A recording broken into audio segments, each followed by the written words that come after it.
from the soul side. Amazing information has passed, so it is clear it is semi-conspiracy, and from an unexpected place. It seemed to pour out. All sorts of Belarusian journalists, bloggers, well, yes, here are experts. Let's call the community, and be called so impersonal, so as not to name who. In general, one is being prepared. Well, here are two messages. One message is that a certain meeting in the Vatican, the official representatives of Russia and Ukraine. This is a meeting. It's in such a closed form. Well, it's been quietly reported about it, and they will look for some ways to solve the situation of the war there. We remember the Pope's Easter speech, where he called for the exchange of everyone for everyone, so it looks somewhere, maybe even surprising, but logical, because some humanitarian things can be quite discussed. But Belarusians say that they will negotiate peace in Mogilev at the meeting of the Pope and Patriarch Kirill. That's where the amazing story is. If there are no breaks, if there are, well, let's do it. I don't want to offend the Houthis. They cut the dog. Well, look, high up. The clergy, after all, humanity needs it for something. Maybe the clergy can lead to the end of the wars. The war or the second, just not. One more time, with war, everything is simple. If we speak a religious language, then the principle of the prophets works in wars. Since the prophets, there is no peace for the wicked. So don't even hope, as they say. If we discuss all these things seriously, but let's again the topic of the Pope pops up. The first topic, of course, is that, well, where it is really possible, some form of cooperation will be required. These are really different humanitarian initiatives. They have been following this line for a long time. We remember they're the exchange of 11 Hungarians through the rock. How's that? Well, what is called?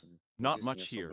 Here, as they say, if some people come back from 10, it's good. I don't really believe about the exchange of everyone for everyone, to be honest, because, well, the proportion of the perishable is such that it is so unprofitable for Russia that it is necessary to offer some very big motivation. Again, valuable motivation for Russia to make it happen. You're not ready. Fact, much more.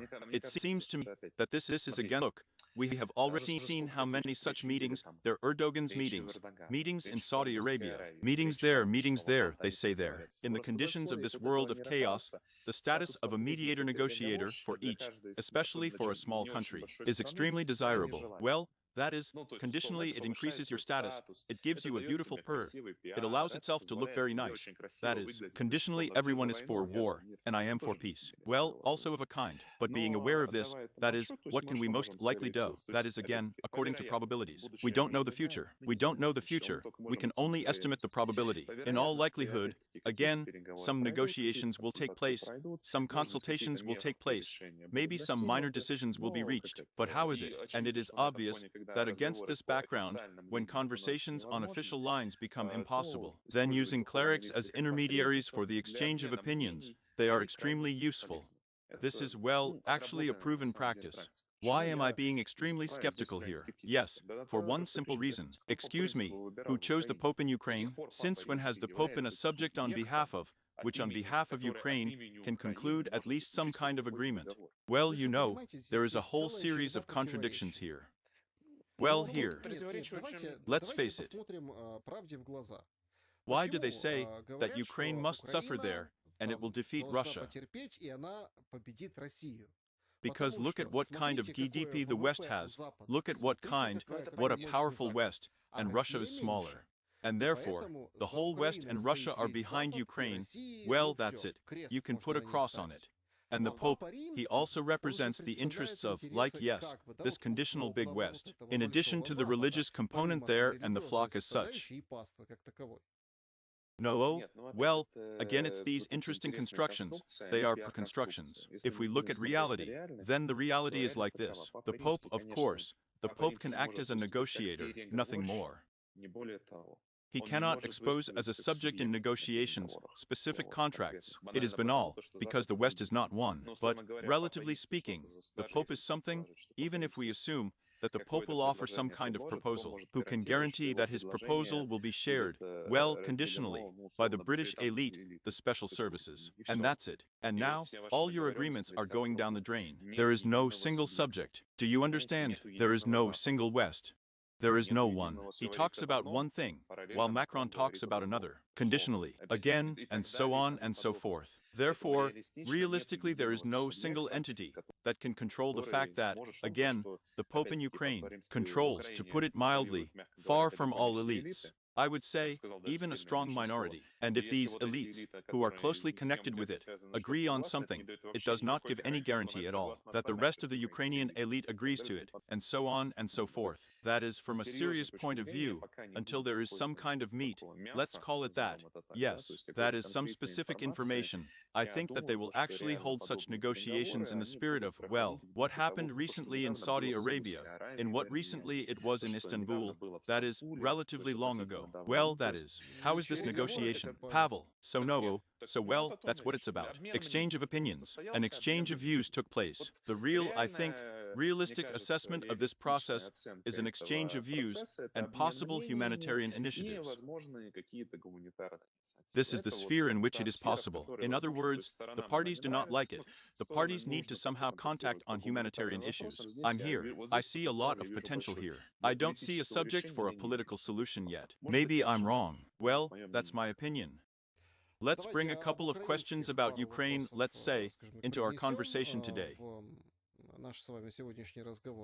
Pavel, Zelensky's startling statement was made the other day, and not this one, which is there in the interview. Everything here is, well, probably simple, but how else? In the same place, the 9th of April looms, us aid, respectively, American publications. In general, if the United States does not help, we will retreat. Well, yes, step by step. This is, of course, well, I want to analyze it from the point of view of, well, a concept, a vision of the future. Yes, that's how the government is, yes, as a person personifying power in Ukraine, that he sees the future. That is, it can be like this, it can be different. Well, it's clear that these are, let's say, elements of, well, such soft power, pressure, in order to persuade Johnson, the Republicans, and this vote has passed. Everything is very clear. But here, I want to isolate the concept. From the conceptual, Zelensky said that after the war, there will be a demographic boom in Ukraine. Well, they say, he will be provided with security. People will return. They will begin to give birth abruptly inside. This statement, it's quite surprising to hear it, because it's really unclear the end and the edge. There is no prospect of this, but there is already such a statement. What does this mean? And does the demographic boom really combine, or somehow correlate in some, I don't know, proportions, or in some formulas with the fighting?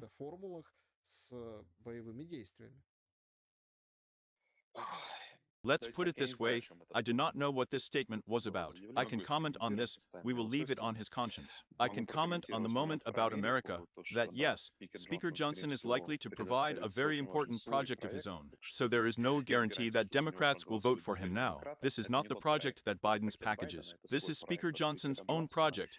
But the main difference is that it's money and on credit. That is a principled position. But there is, let's say, a possibility that the US Congress may agree to pull out some money on credit. This is a separate, let's say, topic. I cannot comment seriously on the specific statement of the Ukrainian president, so I will talk in essence.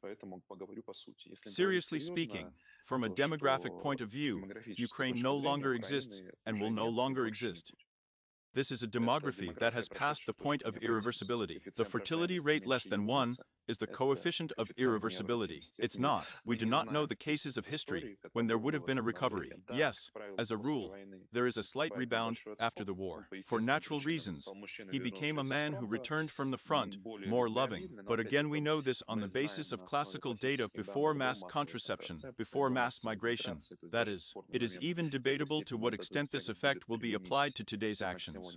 But even if we assume a super miracle, that after the war, the coefficient will rise again. We have 0.9 to 1 to 1 and 5, the number of children per woman. We are talking about these coefficients. Even that won't help anymore. With the real population falling to the region of 20-25 million, we definitely cannot control this. This thing doesn't restart. Therefore, what the Ukrainian authorities apparently cannot talk about now, but what is being worked out according to plans, most likely in the territory that will remain under the control of the Zelensky regime, movement along the vector towards such a giant island of Lampedusa. Do you know what Lampedusa Island is? Explain, yes. Lampedusa Island is an Italian island that is the main transshipment base for migrants from Africa to the European Union. That's about it. Most likely it will be. Because, well, just here, you know, with demographics, the thing is very tough. It has everything in it. There are really only two options in it, either natural population growth or migration. If natural population growth is impossible, then, accordingly, there remains the mass importation of the notorious topic that we discussed at the beginning, the mass importation of migrants, and here in the accounts of that. And it just fits very well into the reasoning of all organizations around the UN, and about all kinds of international foundations. Let's say bonded dependence. Yes, at this moment, that, well, the climate is changing. There are big problems in Africa. We need to put the population somewhere, but the land is good. In other words, it will be very well possible to sell it in quotation marks, let's say, to international partners. Unfortunately, this is a more realistic scenario than demographic growth. Earth. I'm sorry, I'm telling you as it is. The land is good, full of shells, broken by war, and of course good. So no. Why? Here is Western Ukraine. Central Ukraine is beautiful. There are shells there. It's just that you know who also seems to have an alternative opinion, that you remember all these theories there. Well, it's fashionable to discuss it a lot now on the internet. The New Jerusalem is there, or as it is a great migration. New Khazariu. Well, there are a lot of such moments, yes. Well, really, many people joke that, well, sorry, these people are probably smart. A smart person will not move to a war-ravaged land and territory. Therefore, it also arises here. Well, a lot of skepticism, right? Well, it's just that from a demographic point of view it's inevitable, because from a demographic point of view, there are really only two options. Well, there are simply no others. That is, it is not invented, as if they do not exist. There can be no real demographic explosion. Well, just again, for the reason we don't know, that is, just let's take an example from peaceful stories. We have, let's say, Sweden, where the best social programs, they sincerely tried to raise the indigenous birth rate, but the effect is minimal. In other words, we do not have a single example when, having passed just such a demographic point of decline, it would be possible to completely restart it. Yes, the best thing that can be done is to soften it. Well, that is, to soften it is the notorious 0.3, 0 for coefficients to add there. But, unfortunately, in the current conditions in real life, 0.3, 0.4 will not save Ukraine in any way. Well, that is, it just doesn't save. Therefore, there are no options.